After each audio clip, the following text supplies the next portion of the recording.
This talk is about spatial overlay in PostGIS and about the next generation of overlay algorithm that's going to appear in the next release of PostGIS.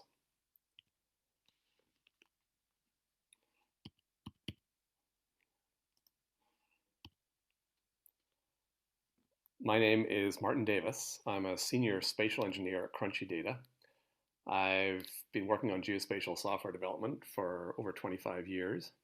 I'm the lead developer for the open source JTS Topology Suite, which is a Java geometry library. And I also develop for GEOS, PostGIS, and the Crunchy Spatial platform. This talk is going to give an overview of overlay. It's going to talk about how overlay is implemented in PostGIS. It's going to discuss some of the robustness issues that have emerged with the original overlay algorithm. And then we're going to talk about the exciting new development of a next generation overlay algorithm for PostGIS. So what is overlay? Overlay superimposes multiple data sets together for the purpose of identifying relationships between them. An overlay creates a composite map by combining the geometry and attributes of the input layers. So overlay is defined for both vector and raster domains. In this talk, we're talking about vector overlay only.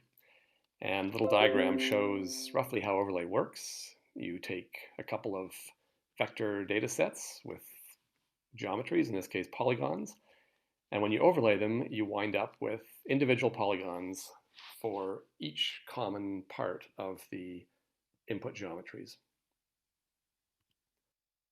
Why is overlay important? Well, one reason it's implemented by most full-featured spatial systems, and that's what PostGIS is, so we definitely want to have overlay in PostGIS. And the reason for that is it's the fundamental tool for geospatial data analysis. It answers questions about what is on top of what land use is on what soil type, what roads are within what counties, what wells are in what watersheds. You can think of this as being described by a corollary to Tobler's first law of geography. That law says that near things are more related than far things. The corollary is that coincident things are almost certainly related.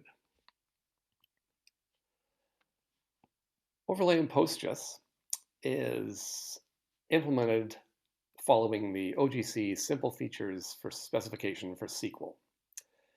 The SF SQL specification includes a number of spatial analysis functions, including ST intersection, ST union, ST difference, and ST symmetric difference. Formally, these are called point set theoretic binary Boolean operations.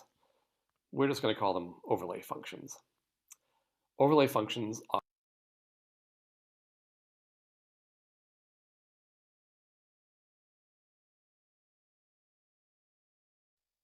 in combination with these functions to do that. Here's an illustration of how overlay functions in PostGIS work. Given two inputs, A and B, in this case polygons, you can see the result of carrying out each overlay operation: intersection, union, difference, and symmetric difference. The overlay operations work on all geometry types supported by PostGIS: polygons, lines, and points. There's an example of an intersection between a polygon and a line, which gives a line result. An intersection points with a polygon produces points. And you can overlay lines on top of lines to produce an intersection or a union, or a difference or a symmetric difference, not shown in this slide. PostGIS includes some additional overlay functions which aren't part of the SFS specification, but they're quite useful for processing. The unary union, which is an aggregate function, allows you to merge an entire set of polygons, lines, or points. The node function allows you to node a set of line work. And the split function allows you to split a polygon by a line. These are all implemented using the same basic overlay algorithm as the other operations. So to perform layer-on-layer overlay, you can use SQL in combination with the overlay functions to do that. For example, if you have two data sets, one of watersheds and one of geological zones, You can compute what areas of geological zones occur in what watersheds by joining the two data sets together and computing the intersection of each pair of polygons. If you want to produce a tabular result, you can compute the area of that intersection, or you can compute the actual intersection polygons for use in display or further analysis. Another example, using union and difference. If you have a data set of parks and a data set of historical wildfire boundaries which overlap, then you can compute the area of park not affected by wildfire by unioning all the polygons, all the wildfire polygons which lie on top of each park, and then subtracting that area from the area of the park, producing the overlay result. Now, a little background. PostGIS overlay functions are provided by the GEOS geometry library.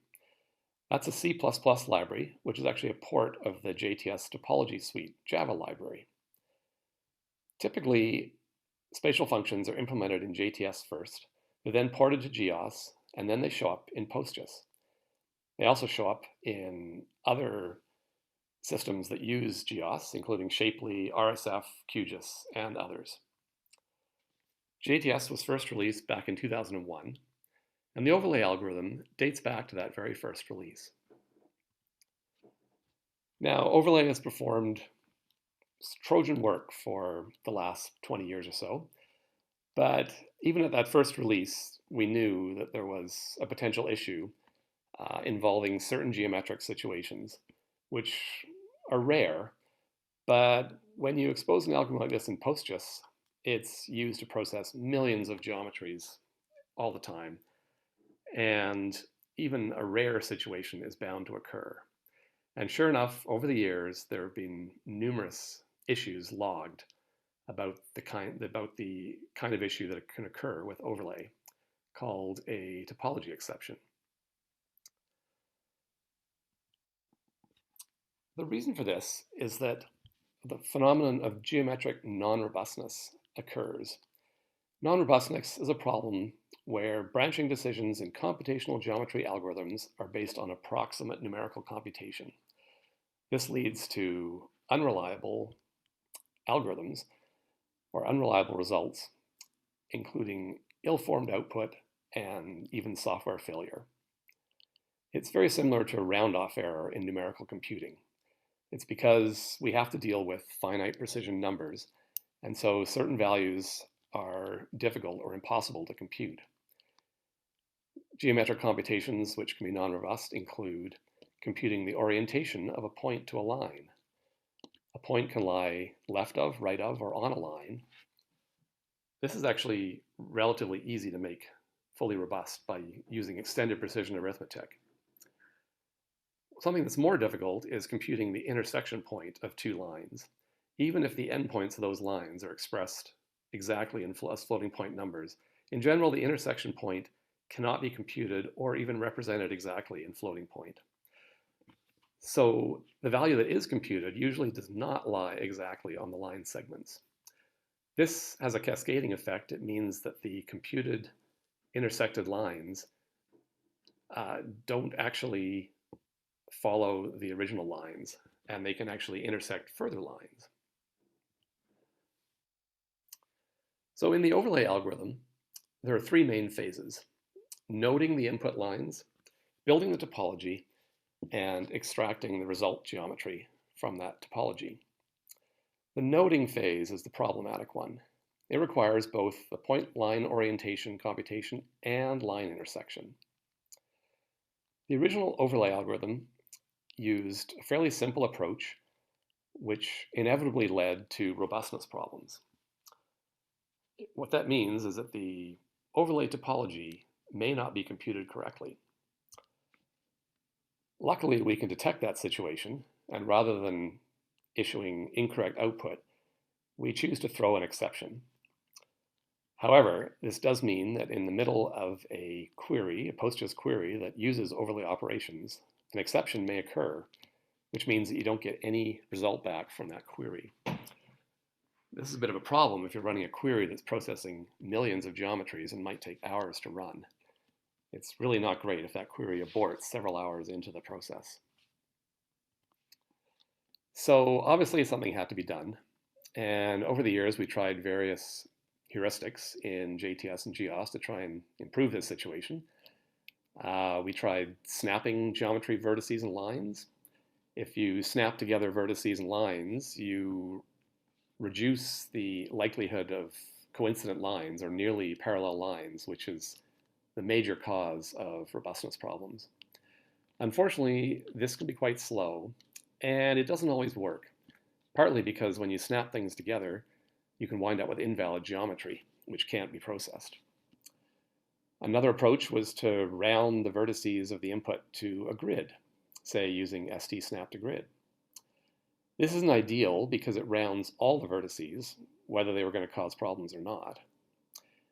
And it also does not always work, partly because it can produce invalid geometry, and sometimes just because it doesn't result in solving the robustness problem. There is a well-known technique for guaranteed robustness in noding called snap rounding. It has the same problem that all vertices are rounded, but at least it's guaranteed to work. Unfortunately, after some prototyping, we realized that it was going to require a full rewrite of the overlay algorithm. Now, for a number of years, JTS has not been my day job, so I was never able to have enough time to produce an implementation using this approach. But about a year and a half ago, I started working for Crunchy Data, where my main job is making PostGIS better. And the number one thing that would make it better was to improve overlay and eliminate the errors. So we came up with the idea of a next generation overlay algorithm, which would be a ground up rewrite of the JTS algorithm. We intended that this was going to be robust, hopefully more performant, and hopefully with simpler and more flexible code. The initial plan was to use the snap rounding approach for noding. And that's indeed what we did, and that worked well. But it did have the issue with rounding off all coordinates, which wasn't ideal. Luckily, we revisited the idea of snapping in a more clever way, and that turned out to work very well. So we can now use snapping noding without rounding coordinates, and we achieve very good robustness. It's not perfect, but it's 99.9% perfect, much better than the old one. This algorithm is being ported to GEOS 3.9, which is going to be used for the overlay functions in the next release of PostGIS 3.1. So I'll drill down a little bit on some of the aspects of the OverlayNG algorithm. The first one, of course, is robustness. OverlayNG actually supports a variety of noding strategies. It can use the original simple, fast noding strategy. It can use the new snapping noding strategy, which is much more robust and still fairly fast. And it can use snap rounding, which is fully robust, but it's slower and it changes the precision of the vertices. What we can do is combine all these strategies in a sequence, trying each one in turn. If it succeeds, then you're done. If it fails, then we can use the next strategy, ultimately falling back to snap rounding, which is guaranteed to work. But that almost never happens because snapping is really very robust. And so far, the algorithm's fully robust. We've done lots and lots of testing, which is the only way to really guarantee the robustness. And we think we've pretty much eliminated topology exception errors. Another great thing is that we've actually managed to improve performance for certain cases. One of the main optimizations is by pre-clipping geometries participating in intersection or difference operations. A good example of doing this is when you're tiling a large polygon, which means clipping the polygon to a lot of simple rectangular polygons that are much smaller than it. So in this case, we're showing clipping the outline of Canada, which has over 68,000 vertices, to a grid of rectangles. And the performance shows a pretty clear 5 times improvement over the original overlay algorithm. Another feature of the overlay algorithm is precision handling. Snap rounding gives us the ability to provide valid results to any desired fixed precision. This is quite useful because, for one thing, it allows maintaining input precision in the overlay result. So if the input is expressed to a precision of centimeters, we can ensure that the output also has a precision of centimeters. This wasn't possible in the old overlay algorithm. Another use of that is to perform precision reduction on single geometries. The reasons you might want to do this are to remove irrelevant precision provided by systems which can't enforce precision. They might provide you with 16 decimal places, which is far more than the accuracy of the data. Precision reduction allows rounding to a more reasonable number of decimal places. It also allows reducing data size, particularly for text output formats such as WKT or GeoJSON. By limiting the number of decimal places output, but still outputting valid geometry, this can dramatically reduce the file size for text formats. And another area where this is very useful is in vector tile generation. Vector tile generation involves clipping geometries to a fixed precision grid, which is usually about 4,000 by 4,000. So OverlayNG not only allows this to be done more quickly, but it also can do the rounding to the precision grid internally.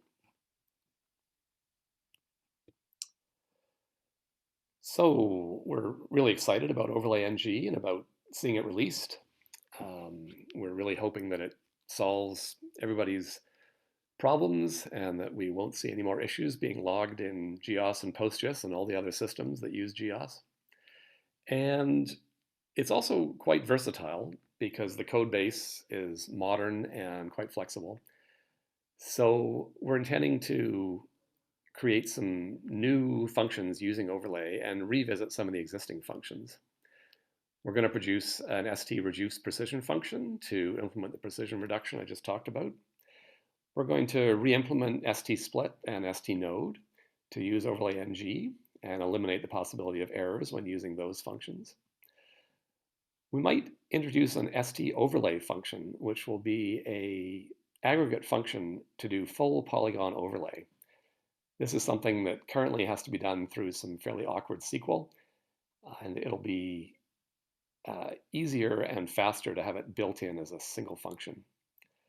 There's also an opportunity to produce a coverage union function. Because of the pluggable noding in OverlayNG, we can use a noding strategy which is optimized for polygonal coverages. This kind of noding can be very fast, which means that we can compute the union of coverages in a very efficient kind of way. The current makeValid function, we're going to revisit it and re-implement using a noding and graph-based approach, which should make that function more robust and more effective in terms of being able to validate polygonal geometries. And then it's a bit of a research project, but we're going to investigate the possibility of providing a streaming overlay capability.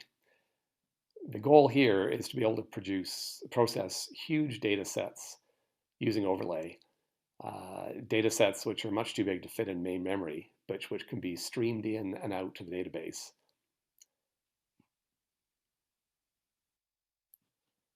If you're interested in learning more about OverlayNG and about the use of overlay in PostGIS, then check out the PostGIS manual. Have a look at the PostGIS workshop to find out about how overlay functions are used in PostGIS. And there's a number of blog posts which cover the new generation of overlay and explain its capabilities. And this is open source, so if you're really keen, you can always check out the source code, have a look at it, and maybe even suggest improvements. Thanks for listening. This talk is about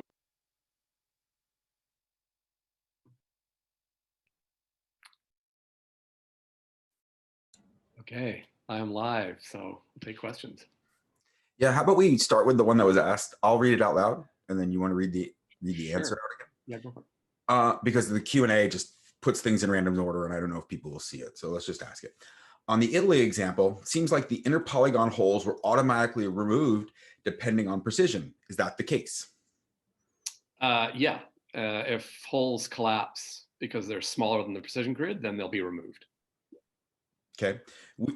We have some feedback from George, which says streaming overlay sounds awesome.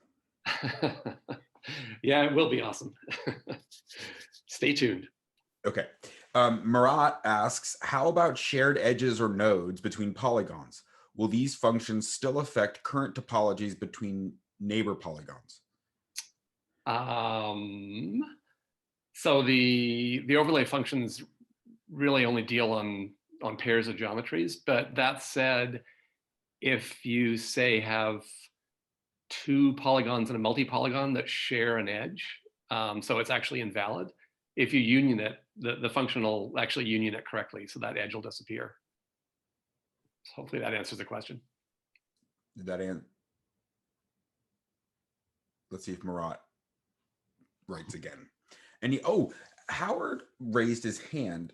Let's see if Howard actually really wants to talk. Okay, Howard Butler. Howard, I'm gonna unmute you or unless you were raising your hand just to be a wise guy. Let's see. All right, Howard, you're up to talk if you want to talk. So is there going to be clean function added to PostGIS now that we can do all this fancy topology stuff? Yeah, we'd love to do that. We keep thinking about it.